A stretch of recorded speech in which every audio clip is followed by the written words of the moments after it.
let's bring in UBS Private Wealth Management's Ali McCartney and BMO Global Asset Management's Ernesto Ramos talk about how we play all this. Morning, guys. Good to see you. Hello. It is a good morning. Yeah, it is a good morning, Ali. You point out that managers would rather buy a dip than chase a rally. Is that another way of saying that you think the caseload data before vaccines are widely available is going to bring such a dip? I don't know that it's the caseloads that are going to bring a dip. I think you have this funny thing going on, and you've been talking about it all morning. Kramer was specifically talking about it, where you have sort of three segments of the population that are general buyers and investors in this market. It's the old retail investor, which is sort of predictable. The new retail investor, which is not, we're all dealing with. And then it's the institutional investor. Institutions have largely, and funds have had really good years, and they don't want to take a lot of near-term volatility, even with a lot of the good news that we're seeing. So our sense is that there's still a lot of underinvestment. There is an ability, and we do see volatility in the next few weeks, but we have the perfect backdrop. We have promise of an efficacious vaccine. We have an election outcome that actually in the gridlock is probably better than anybody was expecting. And we have this rotation driven by EPS revisions up. So long-term bullishness, short-term volatility is where we are. Ernesto, you see any problem with that narrative? No, as a matter of fact, I don't, because I call it Vaccine Mondays now, because we're 2 Mondays in a row. We get the vaccine news and it drives the cyclicals forward. But if you look at the economy, we're poised for pretty strong growth in 2021 and relative to 2020.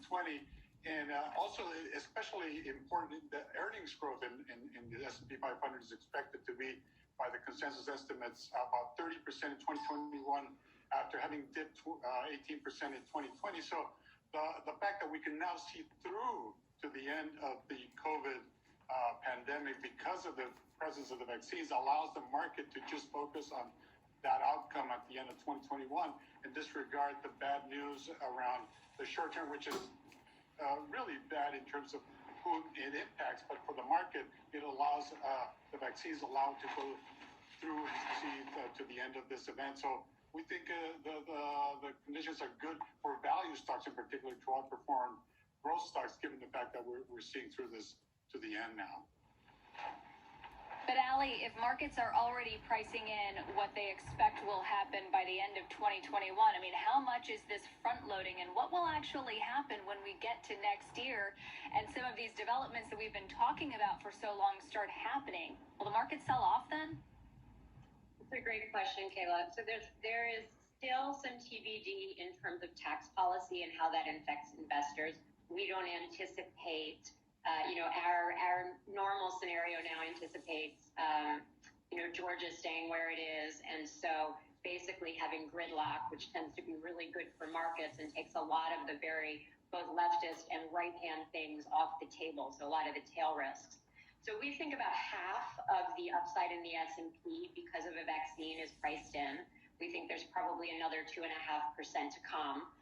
Whether that gets pulled forward into this year or next year is a question. And look, with the vaccine today, for example, the one thing I haven't heard that excites me the most is that this vaccine, as opposed to the Pfizer vaccine, seems to be much less fussy, much more easy to distribute. The numbers that we heard this morning was that it can stay 30 days effective in a normal refrigerator. So those kind of things, all of the issues that we're talking about in transferability, distribution, I think there's still upside there. And there is upside in terms of all of the things that we've just been talking about this morning. And so as you've seen other institutions taking their S&P targets up, we've even heard talk from our investment bank about, up to something like a 4,100, given that things seem to be lining up well. But again, I think there's going to be not a straight up path given where we are currently and some of the risks that remain. But clearly, Ali, it's David, you don't seem to think there's going to be a lot of damage done over the next 2 months from the economy with rising COVID cases and no real treatment available until we get the vaccine out. And a lot of businesses, conceivably small and medium-sized, not publicly traded companies, but nonetheless facing significant problems and not getting any aid from the U.S. government. You don't see that as really hurting growth longer term? So I think that you've actually in your question laid out the most important points, which is we are looking so forward now.